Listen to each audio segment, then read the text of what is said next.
The Swiss are very serious about their marksmanship, whether it's a Schmidt-Reuben, the Sturmgewehr 57, or an export model called the AMT.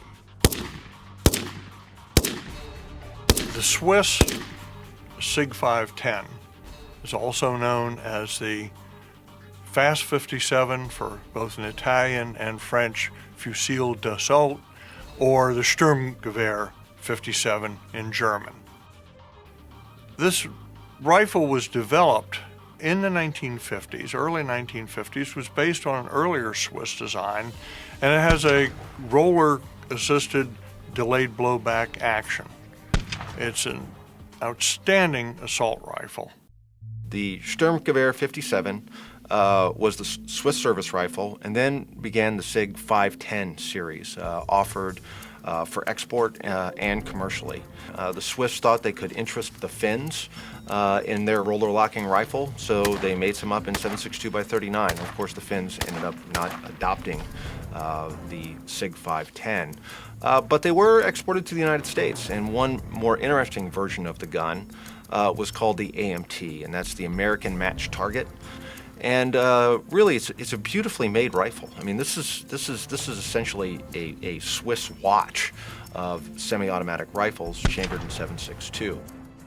What made them attractive was that they had this iconic Swiss cocking handle, the beer keg cocking handle on it, and they had all kinds of little embellishments, like a loaded chamber indicator. A little pin would pop up on the top of the receiver when a round was in the chamber. The chambers, of course, were fluted because it was a roller-locked gun.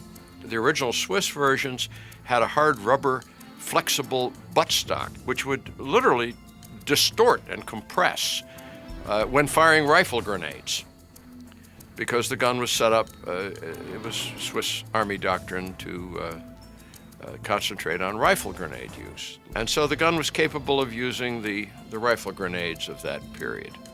It came with a whole bunch of very interesting features. It had a bipod, it had a carrying handle. In military service, the commander of a unit could order his troops to partially disassemble the rifle, just swing down the trigger group, and reverse a little tab that would slide up and out, and reverse it to permit semi-auto fire only.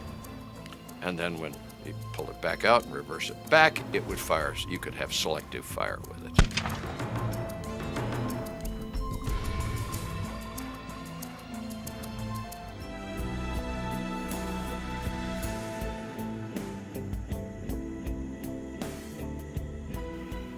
The rifle itself has a box magazine, has a handle at the balance point for carrying. It has an integral muzzle brake. It uses a special bayonet, and it has incredibly finely tuned sights. And these sights can also be changed if you're shooting simply for marksmanship competition.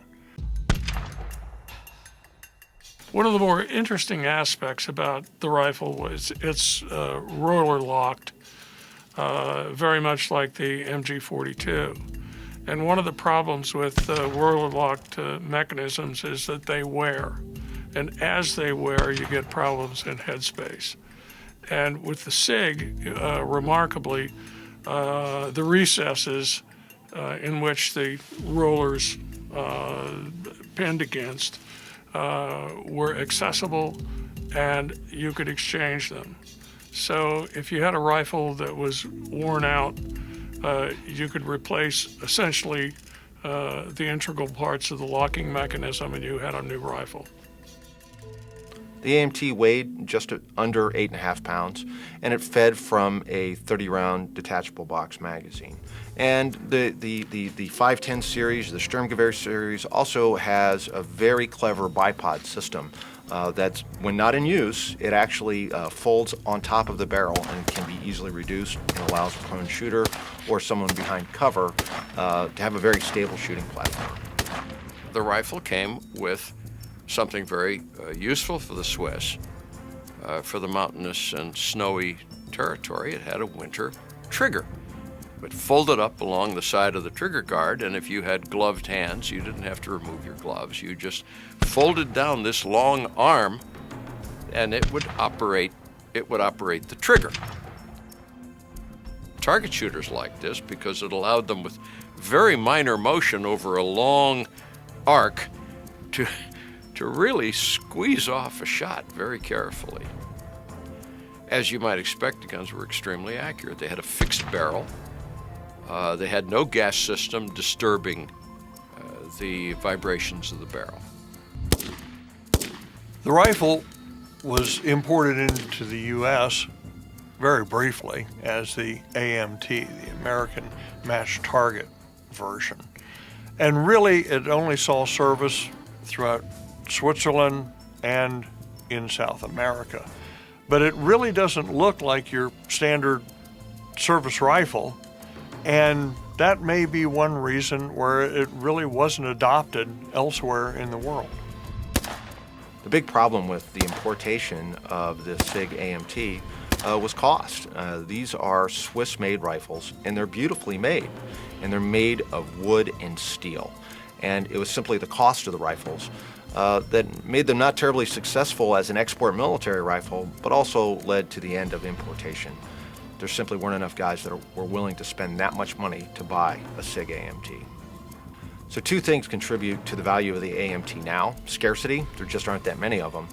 But again, they're beautifully made rifles, and the last time I heard of one selling, it went for $6,000. Not an inexpensive rifle then, and certainly not an inexpensive rifle now. Trying to find a Sig Amt for sale, not an easy task. And when you do find one, it's going to be a little spendy. Anyhow, that's all the time that we have for this week. If you like this show and you're not an NRA member, you need to join right now. Go to AmericanRifleman.org. I'm Mark Keefe, and I'll see you next week right here on American Rifleman Television.